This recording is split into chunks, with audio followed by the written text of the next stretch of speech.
I want to take a moment to discuss the fact that Mark Kelly, the husband of former Congresswoman Gaffe Giffords, who we all know from being shot in Arizona, bought a .45 handgun and an AR-15 the other day at a gun shop.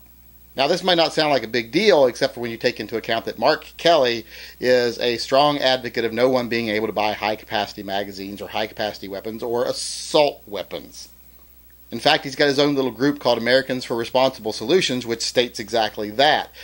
So after getting caught doing this, he's trying now to put a spin on it like, oh, I was only doing it as a demonstration to show how it's way too easy in this country to buy high-capacity magazines and to buy assault weapons. There's a lot of problems with him saying that, with that argument right there, that's why he bought it. For one, if you were making a public demonstration out of it, why did you only mention it or come out about it after you were caught by other sources? If you were making a demonstration on it, well, why wouldn't you have alerted the media before you went in and done it? You'd want recognition that you were doing it, not after you got caught later. You bought the guns on the 5th. On the 6th and 7th, people were contacting your organization saying, why did he do this if he's so anti-gun? Why did he do this if he's so anti-high-capacity magazine? They had no prepared statement, and it wasn't until the 8th that you actually posted something on your Facebook page trying to save face. In fact, when you were caught, when Neil McCabe, who I believe is an editor for Guns and Patriots newsletter, reported that you had bought these weapons, like on the 5th of March, well, they called on the 6th and 7th to your organization. And it's really funny that if you were doing a organized demonstration or protest, that your organization at that time had no prepared statement. They had no set thing to say when someone questioned them about this supposedly pre-planned demonstration that you were enacting here. So that doesn't make any sense right off the bat. And plus, you also got to take into account, what is your point about it? Is your point to say anybody who happens to be a decorated member of the military and a law-abiding citizen can go in and buy a gun? Well, isn't that what you're supporting anyway? Aren't your solutions, all the solutions you say you want to put forward, aren't those just to stop certain people from having guns, to stop people that shouldn't be in possession of guns from having them? So I'm not understanding the point of your protest.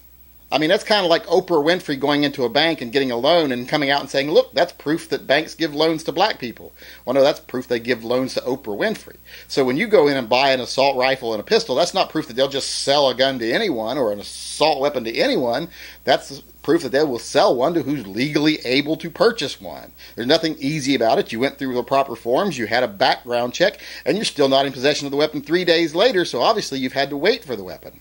So no one's really buying your story. You went out, you showed you were a hypocrite, you got caught, and now you're trying to do damage control. That's all there is. And from the looks of the posts on your Facebook page, nobody's buying it.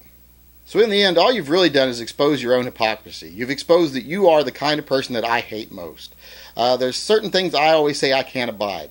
I don't like stupid people. I can tolerate ignorance, but I can't stand people that are complacent in their ignorance. And most of all, I can't stand hypocrites. And you are the worst type of hypocrite. You are an elitist hypocrite. Because it's obvious you don't have a problem with the guns themselves. You just have a problem with people that you don't deem worthy owning the guns. You think there are certain classes of people that shouldn't have guns. So like I say, you are what I have talked about all along. People from both sides of the aisle that are elitist hypocrites who only think that they should have guns, their bodyguards should have guns, their security detail should have guns, but common people shouldn't have guns.